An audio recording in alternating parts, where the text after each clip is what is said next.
સશક્તિકરણ નારી તું નારાયણી કે નારી તું નારાયણી સકળ વિશ્વની સર્જનહાર નારી તારા રૂપ અનેક કોના કરું વખાણ કે બાળ રૂપે તું બહુચરા ને કાલી ગેલી તારી વાત યુવા રૂપે માં જગદંબા વંદન તને વારંવાર કે દીકરી બની તું માત પિતાની સાચવતી રોજ લાજ પત્ની બની પતિનો તું નિભાવતી રોજ સાથ કે વહુ બની પરિવારની તું લેતી સાડ સંભાળ ને સકળ વિશ્વમાં તારી તોલે કોઈ નહીં વર્તાય કે વંદન છે તારા સમર્પણને નારી તને આજ કે નારી તું નારાયણી સ્નેહ તારો અપાર મિત્રો આપણી ભારતીય સંસ્કૃતિમાં નારીને હંમેશા શક્તિ સર્જક અને સંસ્કારનું પ્રતીક માનવામાં આવ્યું છે આપણા ભારતીય ગ્રંથોમાં પણ કહેવામાં આવ્યું છે કે યત્ર નાર્યસ્તુ પુંજન્તે રમન્તે તત્ર દેવતા અર્થાત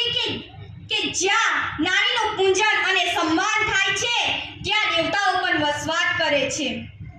આપણે દુર્ગા લક્ષ્મી અને સરસ્વતીના સ્વરૂપે નારીનું પૂજન કરીએ છીએ પરંતુ પ્રશ્ન તો એ થાય છે કે વાસ્તવિક જીવનમાં આપણે નારીને એ જ સન્માન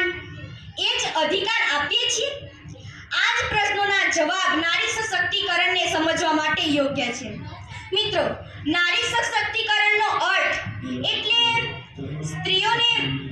નારી સશક્તિકરણનો અર્થ એટલે કે નારીઓને શિક્ષિત કરવા અને તેમને નોકરી આપવી એ નથી પરંતુ તેમને તેમના જીવનની અંદર સ્વતંત્ર રીતે નિર્ણયો લેવા માટે સક્ષમ બનાવવી સમાન અધિકારો આપવા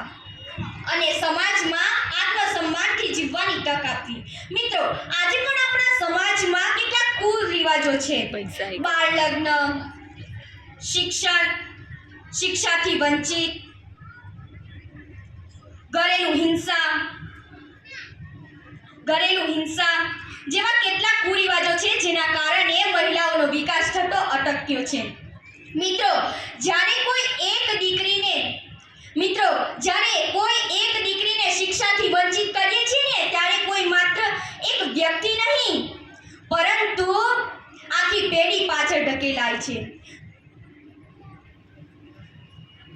અહીંયા હું